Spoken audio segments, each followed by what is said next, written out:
Bharatiya Janata party की सरकार ने तो व्यापम एक व्यापम नहीं 50 व्यापम किए हैं। अब कच्चा चिट्टा खुल रहा है। अब शुरुआत हुई लोकसभा के चुनाव के बाद, जब हम लोग फुर्सत में देखेंगे तब उनके भ्रष्टाचार उजागर करेंगे। अधिकांश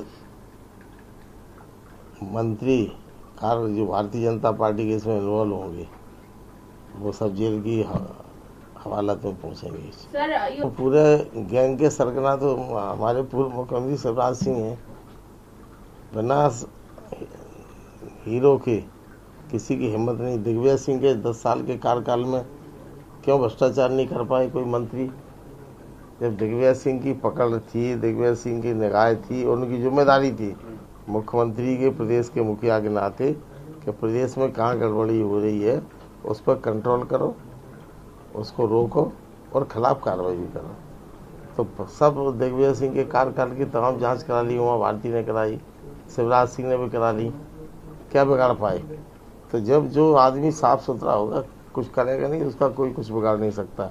अगर शिवराज सिंह है, हमें तो जानकारी मिली है शिवराज सिंह के फार्म में 20-20 लाख के अंगूर और चीकू पैदा होते थे। अब शिवराज सिंह से कम 50 गुनी जमीन होगी हमारे पास खेती की, लेकिन हमने कभी हमारा पति नहीं बन पाए। जो थोड़ी बहुत स्थिति है, बढ़ती है, महंगाई बढ़ती है, खेती किसानी की नई पद्धति से करते हैं तो आमदनी थोड़ी बढ़ती है, लेकिन ये नहीं कि एकदम 50,000 की आमदनी में 50 लाख साल में कमा लो, ये स्थिति संभव नहीं है। और शिवराज सिंह जी के तो खुद के तमाम कारनामे उजागर होंगे, उनकी पार्टी के नेताओं के, मंत्रियों के होंगे, जिन पे एक मंत्री का तो है कि 500 से अधिक गुनी संपत्ति बढ़ गई, किसी की 400 गुनी बढ़ गई। अरे भाई, हर साल आप रिटर्न देते हो, अब जांच होगी और इसमें बचेंगे नहीं।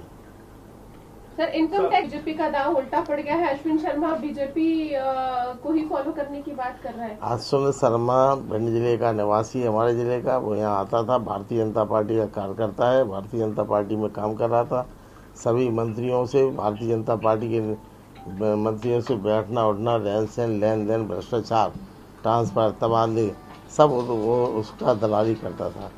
और अनेकों मंत्री उसके फ्लैट में जाके रात में पहुँचते थे, वहाँ डिनर करते थे, बैठते थे। अधिकांश मंत्री जाते थे, उनकी भी सब वहाँ के जो रहने वाले हैं प्लाजा में लोग, ये सब बता रहे कौन कौन आते थे। सब स्थिति साफ है।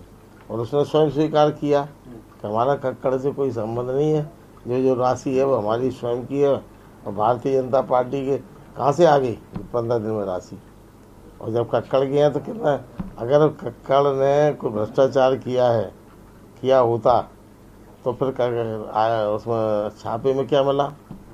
छापे में जो जेवर बरामद किए हैं वो उनके इनकम टैक्स रिटर्न में जमा है, एक एक कागज दस्तावेज मिला। और इसीलिए अगर प्रवीण कक्कड़ जी कहीं दोषी होते या भ्रष्टाचार में संलिप्त होते तो भारत सरकार के खिलाफ हाई कोर्ट में याचिका लगा के सरकार को कटघरे में खड़ा नहीं करते।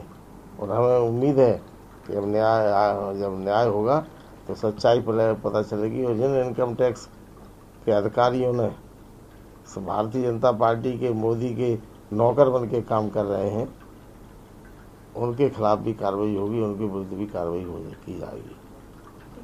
वो सर, मोदी में पटाखे फूटेंगे, इस तरह के ट्वीट भी आज जो है दिग्विजय सिंह ने किया है। सच्चाई है। भारतीय जनता पार्टी के प्रधानमंत्री चुनाव के पहले तक तो धर्म की भावना फैला के हिंदू मुस्लिम चलाते हैं, हिंदू हिंदू बोलते हैं।